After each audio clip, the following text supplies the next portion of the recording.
네, 시작하도록 하겠습니다. 네, 여러분 안녕하세요. 반갑습니다. 자, 우리 이제 방문각 20년 체험팀에서 법원의 형법 강의하고 있는 박주영 변호사고요.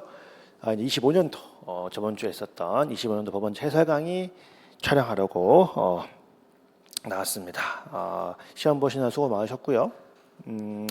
기본적으로 뭐 총평이라고 하긴 좀 뭐하고 뭐 형법은 제가 이제 총평도 올려놨습니다만 전반적으로 좀 쉽긴 쉬웠습니다. 쉽긴 쉬웠고 그래서 자 그 막 난이도를 논의하는 거는 뭐 그렇게까지 근데 제가 이제 좀 총평에 자세히 띄어놨는데 쉬웠다라고 해서 다 100점 맞는 건 아닙니다. 다 90점 맞는 것도 아니고 시험이 쉬운 거랑 점수가 잘 나오는 건 별개예요. 작년에 형법 쉬웠다지만 합격자 평균이 87 정도밖에 안 됐습니다. 올해도 저는 비슷할 거라고 봐요. 뭐 한두 번 어려울 거라고 보는데 저는 비슷할 거라고 보고 그래서 이제 제가 이제 양을 너무 늘리는 건 너무 위험하다. 왜냐면 이제 과목 수가 많으니까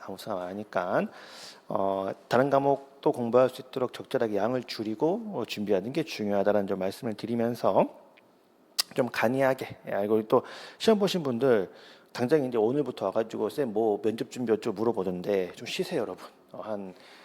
한 1년 동안 심신이 많이 필요하고 몸도 상하고 여러분 저도 원래 이 6월 시즌이 법원직이 이제 시험 전이라서 강의가 없는 시즌이 원래 제가 좀 쉬는 시즌인데 올해 새롭게 또 변호사 시험 강의를 준비하면서 거의 쉬지를 못해서 저도 지금 죽겠거든요. 그래서 저도 이번 주가 지나면 좀 다음 주 최대한 쉬면서 좀 몸을 요양을 갈 생각인데 여러분도 최대한 좀 쉬고 몸을 잘 회복해서 그리고 또 한 2주 정도 있다가 면접 준비하시면 되는 거라서 지금은 좀 쉬시기 바라겠습니다. 그럼 좀 빠르고 간이하게 해설 강의에 들어가 봅시다.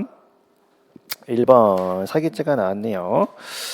자, 우리 1번 지문의 요양 이번에 원래 이제 의사가 아닌 자가 병원을 차려서 요양급여 청구하는 게 사기죄인데 여기 약사가 아닌 똑같겠죠. 약사가 아닌 자가 요양급여 청구하는 거 사기죄가 될 거다라고 이제 보시면 되겠고요. 이번 질문 사기죄에 있어서 대가가 일부 지급됐을 때 편취액은 그거 빼고 나머지만 사기 아니었었죠. 이거 특히 제가 예를 들 때 항상 뭘 예를 듭니까? 그 기획부동산 사기 같은 거 할 때 나는 저 땅 이 기획부동산 알았으면 한 푼도 사지 않아요. 그래서 그 값어치가 낮은 땅이 대가로 지급됐다고 해서 그거 빼고 나머지만 사기액이 아니라 교부낸 금액 전체가 사기액이죠. 따라서 공제한 차익만 사기 아닙니다. 전체가 사기가 된다라고 보시면 되겠고 3번에 묵시적 부작위에 의한 기망 인정이 되죠. 상대방이 고지를 받았더라면 거래 안 했을 것이다. 인 경우에는 고지할 의무가 있기 때문에 이를 부작위하는 것도 부작위에 의한 기망이 되는 것이고요. 4번에 재물 편취를 내용으로 하는 사기 일종의 용도 사기랑 비슷한 거죠. 기망으로 인한 재물의 교부가 있으면 사기가 되는 것이고요. 대가가 지급됐다, 담보가 지급됐다고 해도 사기죄는 지장이 없다라고 보시면 되겠습니다. 그다음 2번 봅시다. 자, 국가적법익에서 제가 참 강조를 많이 했던 것 중에 하나 증거위조죄. 증거위조죄에서 1번 지문은 뭡니까? 사실관계의 유무죄를 인정하는 증거를 위조하는 것만 증거위조죄가 아니라 합의서, 범죄를 인정하지만 형의 양을 줄여서라는 양형에 도움이 되는 자료도 증거위조죄 증거에 해당을 했었죠. 그래서 여기 형의 양을 정하는 정상 자료도 증거위조가 될 수 있다. 그다음에 이제 2번 보시면 단순히 참고인의 허위 진술만 가지고는 그리고 참고인이 허위의 진술서를 내는 거는 증거위조가 아니지만 2번 정도의 노력, 녹취록을 만들 정도의 노력을 해야 수사기관이 속을 것이기 때문에 이 정도로 하면 증거위조가 됐었고요. 옳지 않은 건 3번 제가 문서 위조와 증거 위조는 완전히 다르다라고 늘 얘기했었죠. 특히 이제 문서 위조는 작성 권한에 문제가 없으면 문서 위조가 안 되지만 증거 위조는 4명의 문서의 날짜를 바꾸는 것도 위조가 될 수 있기 때문에 증거 위조와 문서 위조는 달랐습니다.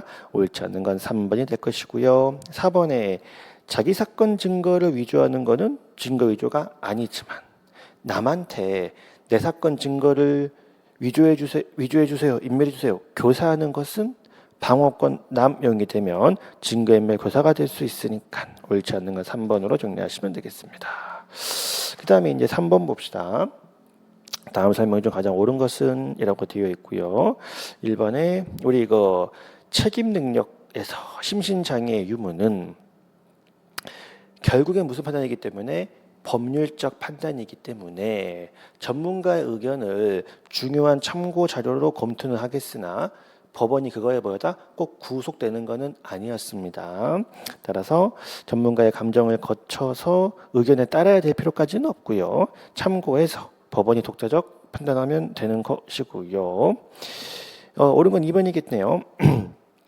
그 16조 법률의 착오라고 하는 때 오인의 정당한 이유가 있으면 벌하지 아니하는데 법률의 부지 저 그런 거 있는지 몰랐어요. 이거는 봐주지 않는다. 이런 법률의 부지를 말하는 것이 아니라 보통은 보통은 죄가 되지만 자기의 특수한 경우에 죄가 되지 아니한다고 그릇 인식한 것이 16조의 정당한 이유로 인정이 됐겠네요. 옳은 건 2번이겠네. 3번에 우리 심신미약자 같은 경우에 개정 전은 감경하여야 한다. 필요적 감경이었으나 그 PC방 살인 사건을 계기로 임의적 감경으로 법이 개정될 때가 엄청 했습니다. 그래서 감경할 수 있다로 개정이 됐고요. 4번에 우리 형법상 명문의 규정이 있지는 않지만 적법행위에 대한 기대 가능성 이론이 있었고 누굽니까? 사용자가 정말 최선을 다해서 임금, 퇴직금을 주고 싶어도 회사가 너무 어려워가지고 줄 수 없을 때 적법행위에 대한 기대 가능성이 없기 때문에 기대 가능성이 없는 경우에는 책임 조각 사유로 인정이 됐었죠. 조문의 규정은 없으나 판례가 인정을 하고 있는 것이어서 기대 가능성이 없는 거는 책임 조각 사유가 될 수 있었습니다. 옳은 거는 2번으로 고르시면 되겠고요. 그 다음에 이제 4번 봅시다. 우리 1번 참 많이 풀은 제가 특히 여러분들 사건이기 때문에 법원 공무원 일이기 때문에 피고의 주소를 허위로 기재해서 법원 공무원이 허위 주소로 손자장을 보냈어. 알고 봤더니 거기가 아니야. 귀찮지. 번거롭지만 뭐 해야 돼? 한 번 더 보내야 돼. 그게 여러분들의 일이라고 했습니다. 여러분들 일이다. 그거 잘못 보내면 다시 보정해서 다시 보내고 해서 법원 공무원으로 하여금 허위의 주소로 송달케 하는 거 귀찮고 번거롭지만 그걸 위계라고 볼 수는 없었어요. 옳지 않은 건 1번이 되겠네. 그 다음에 2번이 여기도 나오고 저기 뒤에도 나오고 제가 이 경매입찰 방해 오래 한번 나올 것 같다 말씀드렸었죠. 그래서 제가 항상 위계는 범죄가 뭐라 그랬습니까? 위계는 공무원이 속아서 처분할 정도. 업무방해죄면 업무 담당자가 속아서 그릇된 처분을 할 정도가 돼야 위계라고 이야기를 했어요. 그래서 이번 질문에 입찰에 공정을 해야 할 정도에 불과할 뿐 담당 공무원의 직무집행을 저지할 정도에 이르지 아니했다면 입찰 방해죄만 될 뿐이고 위계에 의한 공직방까지는 되지 않는다. 3번도 엄청 많이 했네요. 이거 미결 수용자에 대한 접견 교통권을 감시할 권한이 공무원에게 있다 없다. 그 교도관에게 없기 때문에 변호인이 접견 교통권을 한 개를 일탈해서 변호인 접견 활동을 했다고 할지라도 그게 바람직한 것은 아니지만 그렇다고 해도 공무원을 위계로 속인 적은 없다라고 보시면 되겠고요. 마지막에 4번 보시면 피의자가 허위 진술했을 때 그게 진짠가 아닌가를 가려야 되는 걸 하라고 수사관을 뽑아놓는 거예요. 참고에 단순한 허위 진술만 가지고는 위기한 공직방이 아니었고요. 수사관이 대충 본 것이기 때문에 위계라고는 볼 수 없다까지 보시면 되겠습니다. 그리고 이제 5번 들어갑시다. 소송사기죄. 뭐 이제 항상 우리 법원직에서 가장 좋아하는 소송사기죄가 또 나왔고, 제가 요 판례도 최신 판례로서 중요 판례이기 때문에 모의고사 때 매번 냈을 거예요. 이거 판례 하나를 통으로 문제로 내놓은 거죠. 내가 항상 그 법원직 시험 특징 중에 하나라고 했죠. 중요한 판례가 나오면 통으로 한 문제를 낸다. 그래서 이제 조정 과정에서 내가 조금 있다가 받을 돈이 있으니까 이 돈 줄 테니 조정하자 해서 조정이 타결됐다. 근데 상대방이 그 조정 채무를 이행하지 않는다. 그럼 곧바로 사기냐? 그렇지 않다. 약속한 거를 이행하지 못했다라고 해서 무조건 사기라고 봐버리면 재판 때 함부로 뭔 얘기를 못한다. 그래서 이제 1번 보시면 소송사기죄를 세 번째, 쉽게 유죄로 인정을 해버리면 뭔 말을 못해요. 내가 한 말이 조금만 거짓말이면 다 소송사기죄가 돼버리기 때문에 누구든지 자기에게 유리한 주장을 하고 소송을 통해 권리구제를 받을 수 있는 민사재판제도의 위축을 가져올 수밖에 없어서 1번 맞는 말 되겠고요. 그런데 2번에 피고인이 소송 절차나 조정 과정에서 뭔가 주장을 했는데 그게 명백히 거짓인 것을 인식하거나 증거를 조작하려고 했던 것들이 명확할 때 범죄가 되는 것이고 4번 지문처럼 조정 성립 이후에 그 채무를 제때 이행하지 않았다라고 해서 곧바로 사기죄라고 쉽게 단정하면 안 된다까지 정리하시고요. 그래서 3번 질문 보시면 소송 과정에서 유리한 결과를 얻기 위해서 다소 간의 허위나 과장이 섞인 언행을 했다고 해서 무조건 기망이라고 보면 안 된다. 그게 신의칙상 허용되는 범위임에도 불구하고 기망이라고 볼 수는 없다까지 이제 보시면 되겠습니다. 6번 봅시다. 강진면. 항상 강제 집행 면탈제도 어렵지만 제가 이제 항상 강조했던 게 뭡니까? 채권자가 강제 집행을 하려고 할 때 채무자가 후다닥 허위 양도해버리는 게 강진면인데 채권자가 왜 이렇게 고생을 하고 있다? 담보권을 안 잡아놨기 때문에. 담보권을 미리 잡아놨으면 저당권 등 물건을 잡아놨으면 채무자가 허위 양도를 해도 채권자가 우선 보호될 텐데 그걸 안 잡아놨기 때문에 채무자가 허위로 양도를 해버리면 채권자가 보호가 안 되니까 범죄가 되는 것이라고 이야기를 했죠. 그래서 먼저 담보도 치워버리면 또 그다음에 이번에 강진면의 강제 집행은 가압류, 가처분 같은 집행을 말하는 거죠. 담보권 실행을 위한 경매는 채권자가 담보권을 잡아놨기 때문에 채무자가 허위로 양도해봤자 어차피 채권자가 우선 보호됩니다. 따라서 강진면에 담보권 실행을 위한 경매는 포함되지 않죠. 그래서 옳지 않은 건 바로 2번이 될 거고요.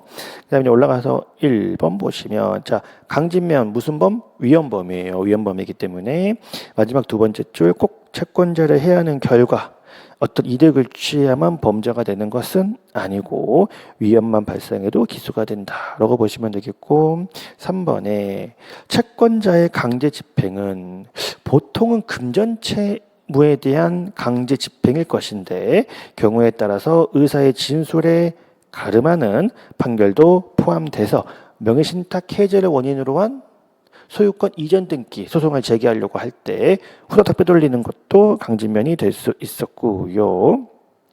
그 다음에 4번에 4명이의 물건을 제3자로 돌리는 것은 강진면 될 수 있지만 4번 지문처럼 처음부터 제3자 명의로 되어 있던 거를 제3자 돌리는 거는 애초부터 내 게 아니었죠. 강진면이라고 볼 수는 없었습니다. 옳지 않은 건 2번. 이것도 이제 강진면 주제는 어려운 주제지만 다 우리 준비했던 내용이니까 틀리시면 안 되는 문제고요. 문제 7번 보시면 7번도 이걸 자꾸 나오니까 제가 내는 겁니다. 업무상 배임죄 부작용을 할 수 있는지와 관련을 해가지고 그래서 먼저 실착 관련 제가 항상 미수범도 다른 거 보지 말고 실행의 착수라고 이야기를 했었죠. 1번에 보시면 야간에 주거 침입 절도니까 안에 평온을 깨치는 주거침입 행위만 바로 실착이 인정이 되겠죠. 그래서 야간에 철제 능선까지 올라가서 문 열려고 했다. 야조절 실행의 착수. 2번에 우리 방화제는 매개물에만 불을 붙여줘 실착 인정이 되죠. 라이터에 불을 켜는 것만 해도 방화제 실행의 착수 인정. 근데 3번에 업무상 배임죄 부작용을 할 수 있다 없다? 할 수 있다. 엄청 많이 했죠. 위험이 구체화된 상황, 본인에게 위험이 구체화된 상황임에도 불구하고 타인의 사물을 처리한 자가 가만히 있으면 부작위로도 배임죄를 인정할 수가 있기 때문에 3번의 부작위로는 배임죄 실행의 착수를 인정할 수 있는 경우는 없다. 있습니다. 틀렸고 4번 내가 아무리 권리 실현 돈 받을 게 있어도 사람 때리면 안 된다. 돈 받을 권리가 있어도 허용되는 범위를 넘어서 사람 때리면 공갈죄 실행에 착수했다고 볼 수 있다라고 보시면 되겠습니다. 자, 그다음에 8번 보시면 그러니까 이제 제가 이 시험의 트렌드로 늘 강조했던 거 답안지가 빽빽합니다, 여러분. 이게 읽어보면 사실 별 내용은 없어요. 읽어보면 아주 특별하게 어려운 내용은 없는데 이렇게 지문을 빽빽하게 채워가지고 여러분들이 읽어보지 않으면 틀립니다. 근데 정신 차려 읽으면 쉬워요. 이것도 사실 바로 1번 답이잖아. 상대방이 나는 술에 취해 있다고 생각해서 중간간을 하려고 했는데 실제로는 피해자 깨어 있었다. 애초부터 중간간은 불가능했죠. 하지만 행위자의 생각은 위험하죠. 뭐가 됩니까? 중간간죄의 불능미수에서 장애미수가 아니고 불능미수이기 때문에 틀린 지문이 되겠고요.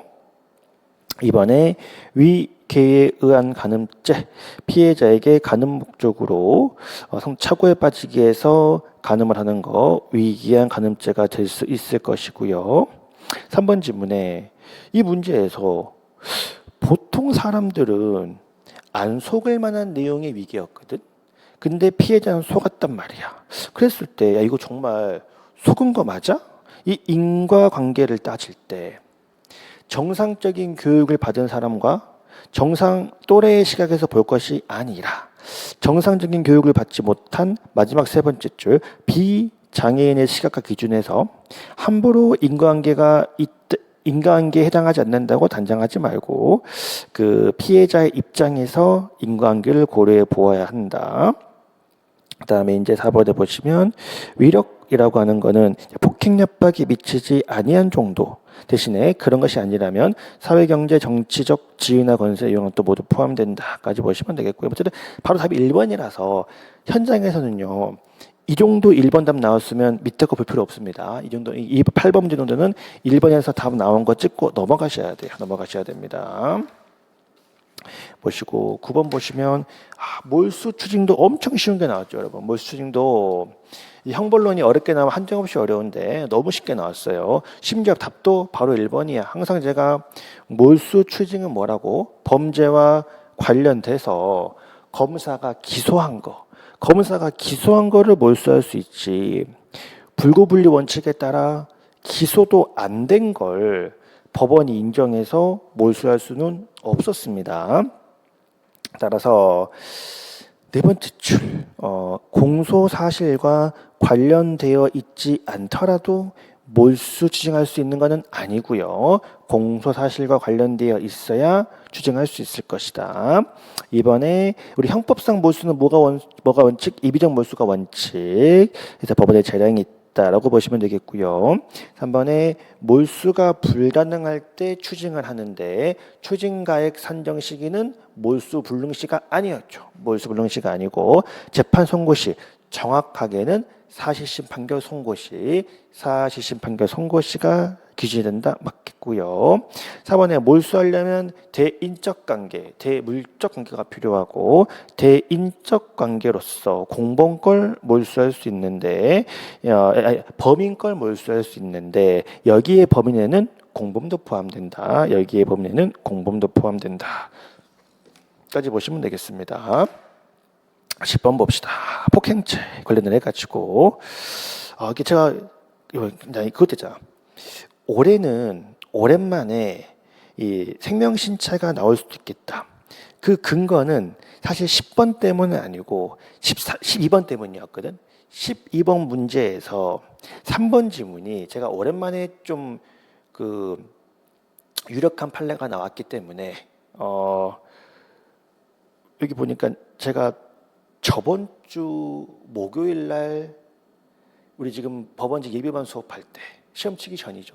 생명신체할 때 했던 판례야. 이거 올해 나온 최신 판례인데, 작년 최신 판례인데 이거 이제 올해면 나올 수도 있겠다고. 그거 나왔습니다. 그 휴대의 의미 관련해 가지고 꼭 물리적으로 붙어 있어야 된다? 그럴 필요 없다라고 했잖아요. 그거 이제 그대로 나왔거든요. 그러니까 제가 그래서 딱 시험 전에도 예비반 수업할 때도 워낙 시험 내기 좋은 판례인데 12번에 그대로 나왔습니다. 그래서 이제는 한 문제가 나올 줄 알았는데 이제 한 문제 더 나왔죠. 10번에. 그래서 생명신체가 나온 게 생명신체가 이렇게 많이 나오는 게 되게 오랜만이에요. 법원직에서. 그래서 먼저 10번에 폭행죄의 폭행은 무슨 폭행? 협의의 폭행이죠. 협의의 폭행이기 때문에 신체에 대한 직접적인 유형력의 행사가 필요하고 신체에 닿지 않아도 된다. 닿지 않아도 된다. 그래서 신체를 향했으면 되는 것이고 닿을 필요는 없다. 맞겠고 2번에 그래서 차로 부딪힐 것처럼 조금씩 전진하는 것도 폭행이 되겠고요. 3번은 뭡니까? 자, 전화하는 거는 원칙적으로 폭행 아니다? 폭행 아니고 다만 너무 시끄럽게 고막을 때릴 정도가 되면 폭행이 될 수 있죠. 그래서 3번 지문처럼 전화기를 이용해서 녹음 후 듣게 하는 경우에 수화자의 청각기관을 자극해서 고통스럽게 할 정도의 특별한 사정이 있으면 폭행이죠. 특별한 사정이 있으면 폭행이고 그런 게 없으면 폭행이라고 볼 수 없다. 그러니까 이제 그런 사정이 없더라도 폭행이다. 3번 틀린 게 되겠네요. 4번에 피해자를 때린 게 아니고 문을 백날 차봤자 뭐는 아니다? 폭행은 아니다. 폭행은 아니다. 요거 이제 보시면 되겠고요. 11번. 이것도 이제 제가 몇 번 냈죠, 여러분. 포괄일제 중간에 법률이 바뀌면 유리하면 유리한 신법으로, 불리하면 유리했던 구법으로 가는 것이라 포괄일제 중간은 시작도 행위시, 끝도 행위시법이기 때문에 판례가 정해야 되고 판례는 뭐라고? 종료시가 행위시다. 포괄일제 중간에 법률이 바뀌었으면 종료시가 행위시다라고 봤죠. 따라서 포괄일제 중간에 바뀌었을 때 신구법의 법정을 비교해서 유리한 걸로 가는 것이 아니라 유리하든 불리하든 관계없이 뭘로 간다? 신법으로 간다. 유리하든 불리하든 관계없이 신법으로 간다. 옳지 않은 건 바로 1번. 답 나왔기 때문에 이것도 1번 답 나오면 바로 넘어갔었어야 돼요. 그 다음에 이제 2번에 보시면 그 반성적 동기선언 폐지가 됐기 때문에 범죄 후 재판 사이에 유리하게 법률이 개정이 되면 법률이 바뀐 동기를 고려해서 정하는 것이 아니라 무조건 유리한 신법 1조 2항으로 간다. 3번에 재판 다 끝나고 범죄를 구성하지 않으면 집행만 면제하고요. 집행만 면제하고 4번에 속지주의에 따라 범죄지는 대한민국에 하나만 걸쳐 있으면 되죠. 그래서 금품을 수수하는 게 대한민국 영역 내에서 이루어진 이상 알선은 외국에서 관계없다. 하나만 대한민국이어도 우리 형법 적용된다. 라고 보시면 되겠습니다. 그 다음에 12번 봅시다. 1번에 휴대라고 하는 것은 범죄에 사용하려고 몸에 지니는 것을 의미한다. 2번에 휴대가 되기 위해서 꼭 범행에 사용할 필요 없고 피해자가 인식할 필요 없다라고 했었죠. 그리고 3번 최신 판례 워낙 중요해서 몇 번 강조했죠. 꼭 손에 부착되어 있을 필요 없다고 했죠. 내 바로 앞에 있어가지고 언제든 범행에 사용할 수 있는 상태면 됐고 꼭 물리적으로 부착되어 있을 필요는 없었고요. 옳지 않은 건 바로 3번이 될 거고 4번은 일반론이니까 읽어보시고요. 넘어갑시다. 13번 봅시다. 자, 무고죄도 어려운 판례가 많지만 쉬운 문제가 나왔습니다. 1번에 무고죄는 허위 사실을 신고해서 상대방을 처벌받게 할 인식만 있으면 되고요. 모든 고의가 그렇듯 미필적 고의면 되기 때문에 희망할 필요까지는 없다. 그리고 이제 허위라는 확신까지는 없더라도 진실한 확신이 없는 것도 허위가 되겠죠. 대신에 2번 지문처럼 신고 내용 자체가 범죄를 구성하지 않으면 내지는 신고 내용 자체가 처벌되지 않는 신고 내용이면 무고죄가 안 되는 것이고, 그래서 2번 지문처럼 신고 내용을 다 인정을 하더라도 고소기관이 경과해서 기소할 수 없으면 신고 내용 자체가 불가벌이에요. 따라서 뭐가 안 된다? 무고죄가 안 됐죠. 그래서 이제 이게 무고가 되려면 어떻게? 고소기관이 경과하지 않은 것처럼 신고해야죠. 신고를 해야 무고죄가 되는 것이고, 이렇게 신고 내용 자체가 고소기관이 도과해서 신고 내용을 인정을 해도 처벌을 못해. 그럼 무고죄 안 된다. 3번의 위증은 포괄일죄죠. 답변 한 번 했다고 일일이 다 일죄가 아니라 신분기일 전체가 한 개의 위증죄가 되는 것이고요. 4번의 위증죄 허위는 허위 사실을 진술하는 것이기 때문에 자기의 법률적 평가 등을 잘못해서 하는 것은 위증죄 허위가 아니었습니다.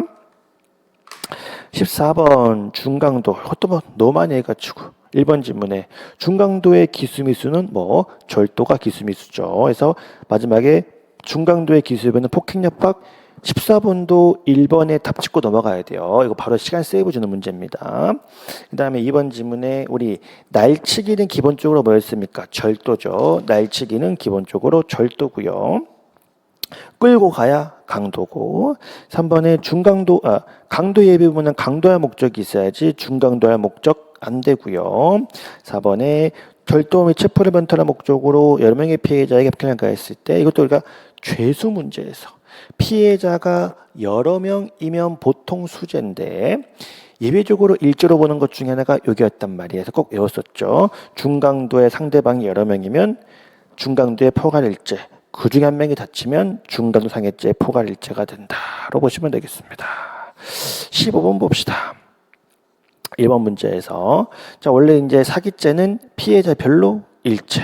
1번의 사기죄는 피해자별로 일죄. 2번에 피고인이 예금 통장 강취해서 예금 청구서 위조해서 제출을 했을 때 강도, 사문서 위조, 동행사 사기죄 각각 범죄가 된다. 사실 그리고 정답은 3번인데 이거는 형법 문제가 아니라 형소법 문제죠. 이걸 왜 그랬는지 모르겠어요. 근데 꼭 한 번씩 내더라고 이렇게. 이것도 몇 년 전에 법원에 낸 적이 있거든. 근데 이제 어차피 형소 공부하시니까 기판역에서 동일한 사실관계를 전제로 하는 상상적 경합범의 일죄에 대한 기판력은 다른 상상적 경합범 관계에 있는 다른 범죄에 미치죠. 그래서 그거 물어본 겁니다. 그래서 상상적 경합범의 경우에 일죄에 대한 기판력은 다른 죄에 미치기 때문에 옳지 않은 건 3번인데 솔직히 문제는 뭡니까? 이거 형법 문제는 형법 문제는 아니고 정답을 냈으니까 보는 것이고요. 4번에 늘 얘기하지만 주거침입과 절도는 별개의 범죄, 주거침입과 절도는 별개의 범죄로 실경이다라고 보시면 되겠습니다. 16번 인과관계 나왔습니다. 인과관계가 없는 거 관련을 해가지고 1번 문제에 원래 있던 지병이 흔한 질병일 때는 영향을 줬다라고 할지라도 인과관계가 유지가 되죠. 그래서 특히 이제 문제에서 1번 질문처럼 이렇게 힘껏 밀었다. 제가 이제 그 사건의 리얼함을 담아내는 게 힘껏 밀었다 정도로 많이 얘기하잖아요. 그래서 이 정도는 위험하게 민 것이기 때문에 인과관계가 있다. 그러면 2번 질문처럼 교사가 뺨 때렸는데 0.5mm밖에 안 되는 비정상적 두개골이라고 하는 것은 정말 특이한 것이기 때문에 교사가 예상할 수 없었겠죠. 인과관계 부정되는 거 2번이겠네. 속사방군 원장이 꼬셔가지고 가늠하려다가 피해자 뛰어내린 거 인과관계 인정을 했죠. 항상 뭐랑 비교해서 강간죄 피해자가 자살한 거는 인과관계가 없었고 속사방군 원장이 강간하다가 실패한 거는 인과관계 있었고 그다음에 4번에 항상 자상을 입혔는데 피해자가 콜라하고 김밥을 먹는 바람에 사망을 했다. 콜라하고 김밥 먹은 것 때문에 죽은 건데 항상 뭡니까? 내 행위와 결과 사이에 다른 원인이 개입됐어도 그게 예견 가능했으면 인과관계 인정이 되는 것이기 때문에 콜라하고 김밥 먹은 것도 인과관계 인정을 했습니다. 되게 쉽게 냈어요. 그다음에 이제 17번 봅시다. 17번. 자, 우리 이제 공연성 관련을 해가지고 원래는 불특정 다수인한테 하는 건데 1인한테 했어도 그 1인이 전파할 가능성이 있으면 판례는 공연성 인정을 하고 있고요. 그리고 이제 명예훼손죄하고 모욕죄는 기본적으로 무슨 법? 추상적 위헌법. 실제로 전파됐기 때문에 기소인 게 아니라 위험성이 있는 자한테 얘기한 순간 이미 기소가 됩니다. 그러니 실제로 전파되었는지는 뭘로 고려할 뿐이다? 소극적 사정으로만 고려될 뿐이다. 근데 문제는 뭐다? 소극적 사정으로도 고려할 수 없다니까 옳지 않은 건 2번이 되겠죠. 그 다음에 3번에 전파 가능성을 인식했는지 여부는 행위자의 입장에서 여러 사실을 고려할 필요가 있다라고 보시면 되겠고요. 이 4번에 고연성 인정되는지 역시 이런 거 저런 거 종합 고려한다 보시면 되겠습니다. 그래서 2번도 고르시면 되는 문제고요. 18번 봅시다. 요거는 정답이 1번인데 솔직히 헷갈릴 수도 있어요. 그러니까 이건 다 풀어봐야 돼. 그래서 1번 보시면 공동정보보다 공모가 인정되기 위해서는 네 번째 줄에 제가 타인의 범행을 인식하면서도 제재하지 않은 것으로 충분하다. 이러면 틀린 지문이거든. 근데 부족하고 맞죠. 부족하고 상대방을 이용해서 내 범죄를 실현할 정도는 돼야 되는데 서 맞는 말 같은데 이거는 이제 조금 헷갈릴 수도 있죠. 그래서 2번에 과실범의 공동정범 인정되니까 틀렸고 3번에 결과적 가중범의 공동정범 중한 결과에 대해서 예견 가능하면 상해치사가 될 수 있기 때문에 나머지 범죄도 될 수 있고요. 특히 두 번째 줄에 결과를 공동으로 해서는 필요 없죠. 결과적 가중범의 공동전범에 결과를 공동으로 의사가 있으면 안 되고 결과에 대해서는 예견 가능성만 필요한 거죠. 따라서 3번도 틀렸고 4번처럼 그래서 상해를 교사했는데 사람을 죽여버리면 교사자한테 예견 가능성이 있으면 상해치사에 대한 교사, 지문처럼 예견 가능성이 없으면 그냥 상해에 대한 교사가 되겠죠. 그래서 예견 가능성이 없더라도 상해치사의 교사 틀린 지문입니다. 있어야 교사가 되겠죠. 그 다음에 이제 19번 봅시다. 1번 회사의 대표가 회사 돈 빼가면 기본적으로 횡령. 이번에 위탁관계라고 하는 건 보통 계약으로 되겠으나 사무관리 신의측 등에서 인정될 수 있다. 맞겠고요. 3번에 자신이 보관 중인 재물을 피해자한테 말하지 않고 먹어버렸다. 그럼 내가 보관 중인 걸 먹어버린 거니까 횡령죄가 되는 것이고 사기죄가 되는 건 아니었고 4번도 엄청 많이 했죠. 이거 1차 횡령 후에 2차 횡령이 될 거냐 말 거냐는 항상 1차 횡령의 범위를 봐야 된다. 1차 횡령에서 다 먹어버렸으면 2차 때 할 게 없기 때문에 2차 횡령은 별경영죄가 안 되지만 1차 횡령처럼 1차가 근저당권 등기면 남아있는 가치가 있죠. 남아있는 가치에서 2차 근저당권 등기하는 거는 추가 횡령이 된다. 요것도 이제 연습 많이 했던 거니까 잘 아실 걸로 믿고요. 20번 내려옵시다. 옳은 것은 1번에 절도는 재물에 하는 거는 맞습니다만 우리 형법이 뭐까지? 관리 가능한 동력, 뭐만 기억하라고? 전기만 기억하라고. 관리 가능한 동력까지도 제물로 봐주기 때문에 관리 가능한 동력이 전기를 절취하는 건 절도에 해당할 수 있죠? 틀렸고 2번에 사본을 볼 때 항상 뭡니까? 내가 새롭게 복사한 거는 절도가 아니죠. 특히 정보라고 하는 거는 뭐가 아니기 때문에 정보는 재물이 아니기 때문에 설계 도면에 정보를 복사해 나온 거는 절도라고는 볼 수 없다. 옳은 건 2번이겠네. 그 다음에 3번 내려오시면 돈 가져갈 때 피해자 허락 받고 가져가야죠. 허락 안 받고 가져간 다음에 나중에 갚으려고 했어요. 영득의사 있는 거죠. 나중에 갚으려고 했다고 영득의사가 없다 그래버리면 다 갚으려고 했지. 다 절도 안 되겠지. 3번 틀렸고 4번에 이거 우리 삼각사기에서 식당 가게 주인이 피해자한테 선생님 시간 맞느냐라고 하니까 지 것도 아닌데 내 것이 맞다라고 가져갔을 때 절도냐 사기냐. 절도냐 사기냐. 판례 뭐라고? 처분행위를 인정을 해서 절도가 아닌 사기죄를 인정했습니다. 이것도 워낙 연습 많이 했던 거니까. 그러면 제가 제가 늘 강의의 모토가 남들보다 강의 양을 절반 해줄 테니 책의 양을 절반 줄일 테니까 목표는 96점. 한 개 아니면 두 개는 틀려도 된다. 대신에 공부량을 절반으로 줄이고 형법 92점 맞고 대신에 그 절반 시간을 따라 공부해라. 그래서 제가 늘 매년 늘 고백합니다. 요거는 안 했던 거다. 요건 안 했던 거다. 늘 제가 해당 강의 때 늘 고백을 하는데 올해는 진짜 안 한 게 없어요, 여러분. 그래서 뭐 고백할 것도 없어. 제가 올해 4월 달에 검찰직 해석 강의 때 고백한 게 있거든. 요거는 수업 때 안 했다. 고백하는 게 있는데 법원직은 안 한 게 없습니다. 그래서 뭐 고백할 것도 없어요.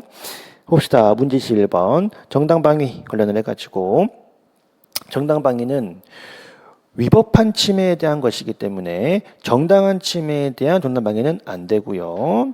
2번에 정당방위는 자기의 법익 타인의 법익을 침해하는 것도 정당방위 가능하고요. 3번의 침해 현재성이라고 하는 거는 기수가 되면 현재성이 없는 것이 아니라 특히 계속법 같은 경우에는 기수 이후에도 법익 침해가 계속되고 있으면 현재성 인정이 된다. 4번 엄청했죠. 정당방위의 방어에는 적극적 반격도 포함되기 때문에 이것도 엄청 많이 했습니다. 물론 제가 늘 공격과 적극적 반격의 차이가 뭔지는 모르겠으나 판례는 구분을 하고 있다. 적극적 반격도 포함된다라고 보시면 되겠습니다. 그다음 22번 배임수재죄 봅시다. 배임수재죄는 배임죄랑 다르다고 했죠. 배임죄는 임무의 위배까지 해야 되는 거고 배임수재는 마치 뇌물이기 때문에 돈만 받으면 바로 기수입니다. 바로 기수입니다. 그래서 1번에 배임수재는 부정한 청탁을 받고 돈만 받으면 바로 기수지 꼭 본인에게 손해를 가할 필요까지는 없고요. 대신 이번에 뇌물죄와 달리 배임수재죄는 뇌물죄는 뇌물을 수수, 요구, 약속만 해도 범죄가 되지만 배임수재는 실제 취득까지 해야만 범죄가 되기 때문에 이게 뇌물죄하고 차이였었죠. 그래서 배임수재죄에서 취득이라고 하는 거는 요구, 약속만 가지고는 안 된다. 그다음에 3번에 그러니까 옳지 않은 건 2번이겠네요.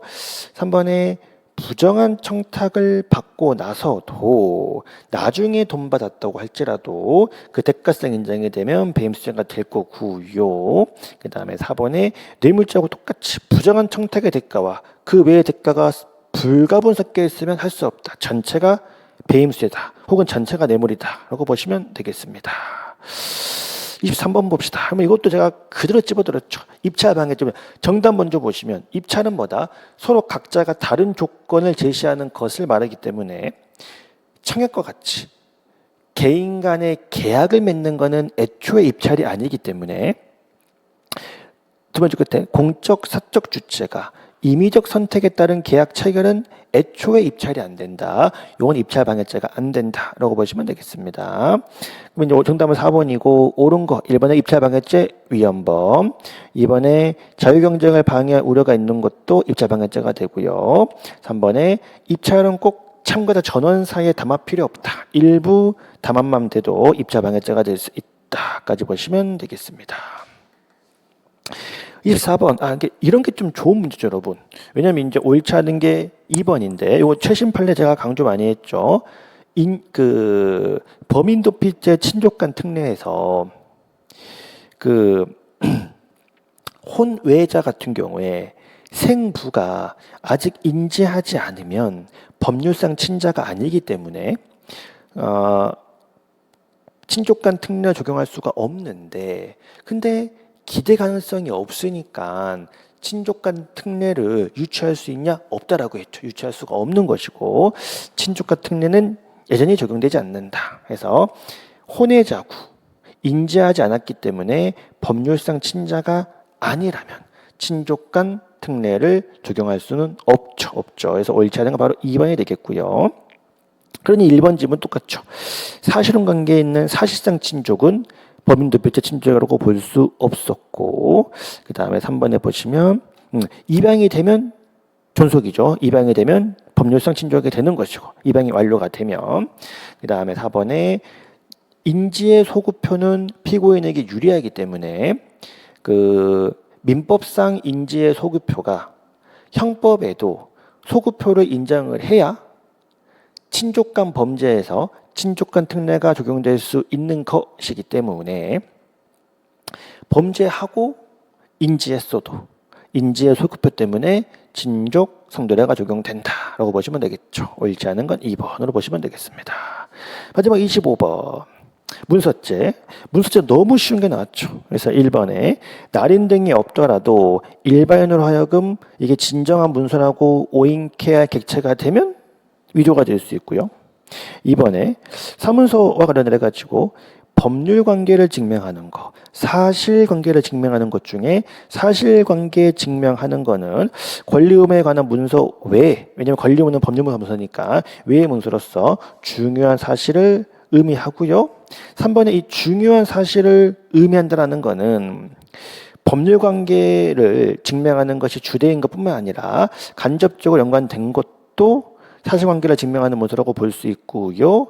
다만 이거 좀 거의 모의고사 때 내가 똑같이 나왔습니다. 이거 똑같이 순서도 다만 간접적으로 사실관계에 영향을 주는 것까지는 포함이 되지만 4번 지문처럼 내 생각을 적은 거, 집단 그 의견을 적는 거, 누구를 지지한다, 허무인 명의 21명의 명의로 윤석열 대통령을 지지한다는 문서는 그냥 개인의 의견을 적은 문서이기 때문에 사실관계를 증명하는 문서라고 볼 수 없었습니다. 옳지 않은 건 4번이라고 보시면 되겠습니다. 그래서 이제 이렇게 마무리하고요. 뭐 이제 올해는 되게 혼란스러운 해입니다. 처음으로 전국과 지역을 처음은 아니고 되게 몇십 년 만에 전국과 지방을 구분해서 뽑는 모처럼의 첫 해고요. 결과를 아무 예상할 수 없습니다.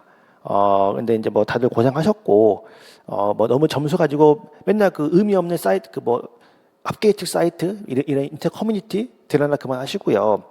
잘 쉬고, 운동하고, 그래서 뭐 20 합격하면 면접 준비하시면 되고, 혹시 안 되더라도, 뭐 다시 하더라도, 아니면 다른 일을 하더라도, 몸을 좀 챙겨야 됩니다. 그래서 또 쉴 시간 얼마 없습니다. 한 1, 2주는 좀 푹 쉬시고 또 이제 연락이 가능한 분들 연락도 주시고 하면 또 같이 고민해보고 하시죠. 너무 점수에 연연하지 마시고 열심히 한 스스로 칭찬하시면서 고생하셨고 저희는 또 다음에 또 다른 모습으로 뵙도록 하겠습니다. 여러분 수고하셨습니다.